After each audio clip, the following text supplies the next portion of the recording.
ஆண்ட ஸ்ரீவிஜய மன்னர் சூளாமணிவர்மன் சோழ நாட்டுல ஒரு புத்த விகாரம் கட்டணும்னு ஆசைப்படுறாரு. அதுக்கு சில தூதுவர்களை சோழ நாட்டுக்கு அனுப்பி ராஜராஜ சோழன் கிட்ட ஆதரவு கேட்க அனுப்புறாரு. இதுக்கு ராஜராஜ சோழன் ஒத்துக்கிட்டு இந்த புத்த விகாரத்துக்காக ஆனைமங்கலம்ங்கிற ஊரை தானமா கொடுக்கறாரு. இந்த நிலதானத்தை நடைமுறைப்படுத்த ராஜராஜ சோழன் ஒரு சாசன ஓலை அனுப்புறாரு. மன்னரோட உத்தரவை ஊர்ல இருக்கிற அதிகாரிகள் எல்லாரும் சேர்ந்து செயல்படுத்துறாங்க. கடைசியில இந்த புத்த விகாரம் நாகப்பட்டினத்துல ரொம்ப பெருசா கட்டப்படுது. அதுக்கப்புறம் ராஜராஜ சோழன் இறந்துடுறாரு. ஆனா அவர் கொடுத்த தானத்துக்கு ஆதாரமா ஓலை மட்டுமே இருக்கு. அதுக்கப்புறம் ஆட்சிக்கு வந்த ராஜேந்திர சோழன் ஓலையில இருந்த எல்லாத்தையும் ஒரு பெரிய செப்பேடுல போட்டு கொடுக்கிறாரு. இதுதான் ஆனைமங்கலம் செப்பேடு. இந்த 1000 வருஷ பழமையான பொக்கிஷத்தை நேர்ல பார்க்க தான் நான் நெதர்லாண்ட்ஸ்க்கு வந்திருக்கேன். பல மாதம் கஷ்டப்பட்டு இந்த அப்பாயின்மெண்ட் கிடைச்சிருக்கு. என்னோட அப்பாயின்மெண்ட்டுக்காக காத்துட்டு இருந்த நேரத்துல லைப்ரரியில உள்ள புக்ஸை பார்த்துட்டு இருந்தேன். திடீர்னு அங்க இருந்த ஸ்பெஷல் கலெக்ஷன் செக்ஷனுக்கு வர சொல்லி அழைப்பு வந்தது. இன்னும் கொஞ்ச நேரத்துல 1000 வருஷம் பழமையான சோழ பொக்கிஷத்தை பார்க்க போறோம்னு தெரிஞ்ச உடனே நெஞ்சு படபடக்க ஆரம்பிச்சது.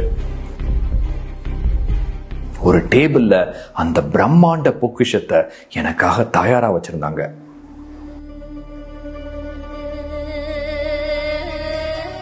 ஆயிரம் வருஷம் பழமையான சோழ பொக்கிஷம். உள்ள நுழைஞ்சதும் அது முத தடவை என்னோட கண்ணுல பட ஏதோ இனம் புரியாத சந்தோஷம். எத்தனை நாள் கனவு! என் கண்ணுல நீர் வழிய கொஞ்ச நேரம் கண் இமைக்காம அதையே பார்த்துட்டு இருந்தேன். அதுக்கப்புறம் ஒவ்வொரு ஏடா வாசிக்க ஆரம்பிச்சேன். இந்த செப்பேடுல மொத்தம் 21 ஏடுகள் இருக்கு. மொத 5 ஏடுகள் சமஸ்கிருதத்திலையும் மீதி 16 ஏடுகள் தமிழ்லையும் இருக்கு. 14 இன்ச் நீளமும் 5 இன்ச் அகலத்தோட கிட்டத்தட்ட 30 கிலோ எடை கொண்டது.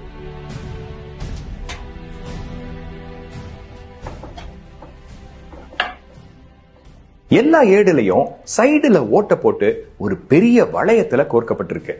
இந்த வளையத்துக்கு மேலதான் லட்சினைன்னு சொல்லப்படுற சோழ அரச முத்திரை இருக்கு. சாதாரண சீல் இல்ல, பிரம்மாண்டமா புடைப்பா செதுக்கப்பட்டிருக்கு.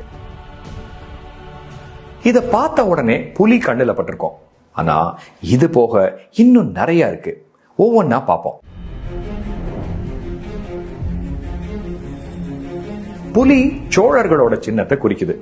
வால் முன்னோக்கி இருக்கிற மாதிரி உட்கார்ந்து இருக்கு. பக்கத்துல 2 மீன்கள் இருக்கு. இது பாண்டியர்களை குறிக்குது. இது போக வேற ஏதாச்சும் தெரியுதா? நிறைய பேருக்கு கண்ணுல படாத ஒரு விஷயத்தை காட்டுறேன். சேரர்களோட சின்னமான வில் காட்டப்பட்டிருக்கு. என்னங்க, சோழர்களோட செப்பேடு, ஆனா மூவேந்தர்கள் எல்லாரையும் குறிப்பிடுதுன்னு நீங்க யோசிக்கலாம். மேல பாருங்க, ஒரு கொற்ற குடை இருக்கு. 3 ராஜ்யங்களையும் ஒரே குடைக்கு கீழே சோழர்கள் கொண்டு வந்ததை குறிக்குது. 2 சைட்லயும் மங்கள சின்னமா குத்து விளக்குகள் தீபத்தோட இருக்கு. வெண் சாமரங்கள் இருக்கு. எவ்வளவு அற்புதம் பாருங்க.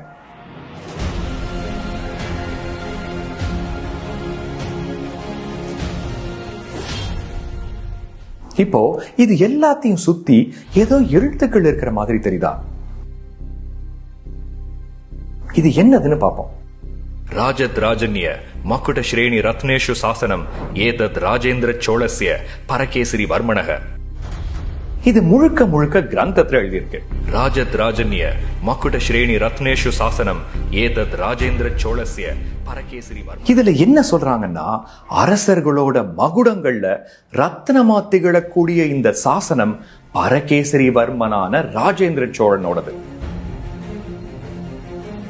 என்ன மாதிரி இருக்கு பாருங்க.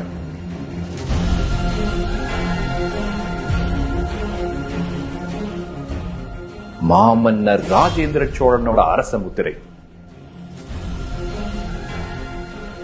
இப்போ உங்களுக்கு இன்னொரு விஷயம் சொல்றேன். சோழர்கள்னு சொல்லணுமா இல்ல சோழர்கள்னு சொல்லணுமான்னு நீங்க யோசிச்சிருக்கலாம். அந்த காலத்துல சோழர்கள் அவங்கள சோழர்கள்னு சொல்லிக்கிட்டாங்களா இல்ல சோழர்கள்னு சொல்லிக்கிட்டாங்களாங்கிறத எப்படி கண்டுபிடிக்கிறது? தமிழ்ல ச அப்படிங்கிற எழுத்து ச ச ஷன்னு எப்படி வேணா வரலாம். ஆனா கிரந்த எழுத்துக்கள்ல சங்கிறது வேற, சங்கிறது வேற. இங்க என்ன எழுதியிருக்கு பாருங்க. ஏதத் ராஜேந்திர சோழஸ்ய பரகேசரி வர்மணக. சோழஸ்ய கிரந்த சோ போட்டிருக்கு, சோ இல்ல. அவ்வளவுதான். சோழர்கள் இல்ல, சோழர்கள் தான் கரெக்ட். ஆதாரத்தோட நிரூபிச்சாச்சு. இப்போ இதை தள்ளி வச்சிருவோம். இந்த லட்சணையோட டயமீட்டர் 11 சென்டிமீட்டர். இது மொத்தமும் ஒரு அழகான தாமரை பீடத்துல இருக்கு பாருங்க. எவ்வளவு அழகா செஞ்சிருக்காங்க. அரச முத்திரைனா இப்படிதான் இருக்கணுங்கிற மாதிரி 1000 வருஷத்துக்கு முன்னாடி பண்ணிட்டு போயிட்டாங்க. சாசனம் ஏதத் ராஜேந்திர சோழஸ்ய பரகேசரி வர்மணக. சரி, இப்போ இதை எனக்கு பார்க்க வாய்ப்பு கிடைச்சிருக்கு. அதே மாதிரி உங்களுக்கும் நேர்ல பார்த்த ஒரு அனுபவம் கிடைக்கணும்ல. அதுக்காக இத போட்டோகிராமெட்ரிங்கிற டெக்னாலஜியை பயன்படுத்தி உங்க பக்கத்துல கொண்டு வர போறேன்.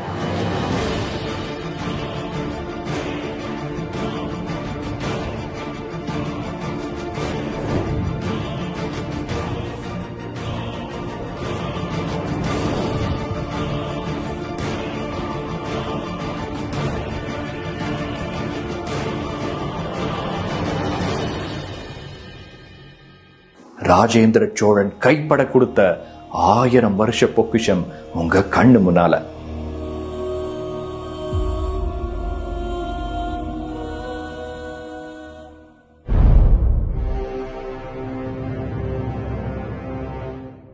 இதுதான் முதல் பிளேட்.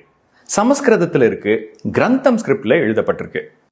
இந்த செப்பேடோட சமஸ்கிருத பகுதியில் என்ன எழுதியிருக்குன்னா, சோழ வம்சாவளி முழுசையும் அவங்க பெருமைகளோட பதிவு செய்யப்பட்டிருக்கு. முதல்ல புராண அரசர்களை காட்டுறாங்க. சூரிய குலத்தை சேர்ந்த சோழர்களோட வம்சாவளியில முதலாவதா சூரியன். அதுக்கப்புறம் நிறைய புராண அரசர்கள் காட்டியிருக்காங்க. இதுல சோழன் அப்படின்னு ஒரு அரசன் இருந்ததாவும், இவர் பேரை தான் அதுக்கப்புறம் வந்த அரசர்கள் ராஜ்யத்தோட பேரா வச்சுக்கிட்டதா போட்டிருக்கு. அதுக்கப்புறம் அரச பட்டமான பரகேசரி, ராஜகேசரிங்கிற பேர்லயே 2 மன்னர்கள் இருந்ததா குறிப்பு இருக்கு. அதுக்கப்புறம் முற்கால சோழ மன்னர் கரிகால சோழனை குறிப்பிடுறாங்க. இவர் தான் கல்லணைங்கிற டேம கட்டினாருன்னு எல்லாரும் சொல்லிட்டு இருக்காங்க. ஆனா இவர் காவிரிக்கு கரை எடுத்தார் அப்படின்னு தான் போட்டிருக்கு. அதுக்கப்புறம் பிற்கால அரசர்கள் விஜயாலய சோழன்ல ஆரம்பிச்சு ராஜராஜ சோழன், ராஜேந்திர சோழன் வரைக்கும் அவங்க பெருமைகளோட சொல்லுது. இந்த செப்பேடு நம்ம வரலாறு தெரிஞ்சுக்கிறதுக்கு எவ்வளவு உதவியா இருக்கு பாருங்க.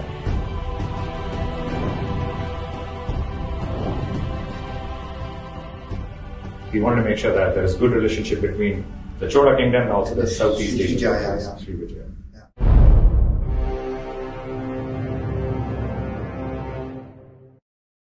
இப்போ தமிழ் பகுதிக்கு வருவோம். இதுல என்ன எழுதி இருக்குன்னு உங்களுக்கு ஏற்கனவே சொல்லிட்டேன். இப்போ இதுல கொஞ்சம் உங்களுக்கு வாசிச்சும் காட்டுறேன். ஸ்வஸ்தி ஸ்ரீ கோனேரின்மை கொண்டான் க்ஷத்ரிய சிகாமணி வளநாட்டு. ஸ்வஸ்தி ஸ்ரீ கோனேரின்மை கொண்டான் க்ஷத்ரிய சிகாமணி வளநாட்டு பட்டின கூற்றத்து நாட்டார்க்கும். கிடாரத்தரையன் சூளாமணி பன்மன் நாகப்பட்டினத்தை எடுப்பிக்கின்ற சூளாமணி பன்ம விகாரத்து பள்ளிக்கு.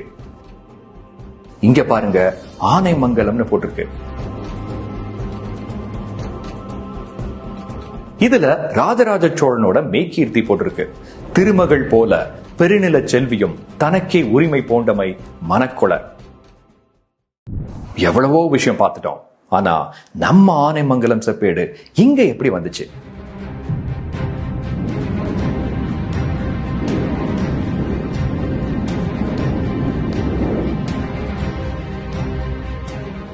டச் ஈஸ்ட் இந்தியா கம்பெனியில வேலை பார்த்த ஃப்ளோரண்டியஸ் கேம்பர்னு ஒருத்தர் இதை நெதர்லாண்ட்ஸுக்கு 300 வருஷத்துக்கு முன்னாடி கொண்டு வந்திருக்காரு. தஞ்சாவூர்ல கொடுக்கப்பட்ட இந்த செப்பேடுக்கு இன்னைக்கு இருக்கிற பேரு லெய்டன் காப்பர் பிளேட்ஸ். முதல்ல இப்படி கூப்பிடுறதை நிறுத்தணும். ஏன்னா இதுக்கு சோழர்கள் வச்ச பேரே ஆனைமங்கலம் செப்பேடு. என்ன ஆதாரம்னு கேட்டீங்கன்னா, இந்த லட்சணைக்கு பின்னால என்ன போட்டிருக்குன்னு பாருங்க. ஆனைமங்கலம், ஆனைமங்கலம்.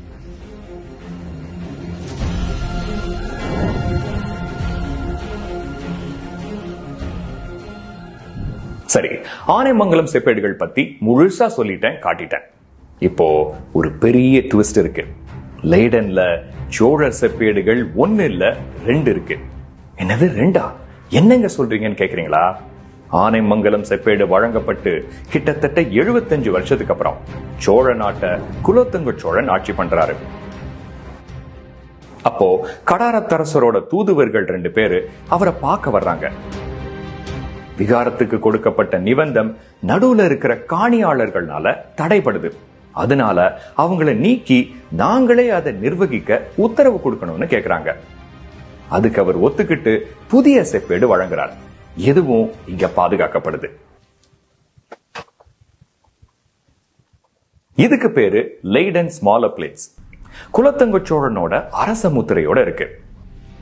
சபா சூடா ரத்னாய ஷாசனம் ஸ்ரீ குலோத்துங்க சோழஸ்ய ராஜ.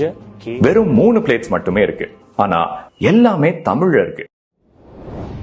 கோவி ராஜகேசரி பன்மரான சக்கரவர்த்திகள் ஸ்ரீ குலோத்துங்க சோழதேவர்.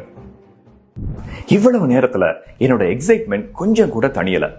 ஆனா அதுக்குள்ள என்னோட அப்பாயின்மெண்ட் முடிஞ்சிருச்சு.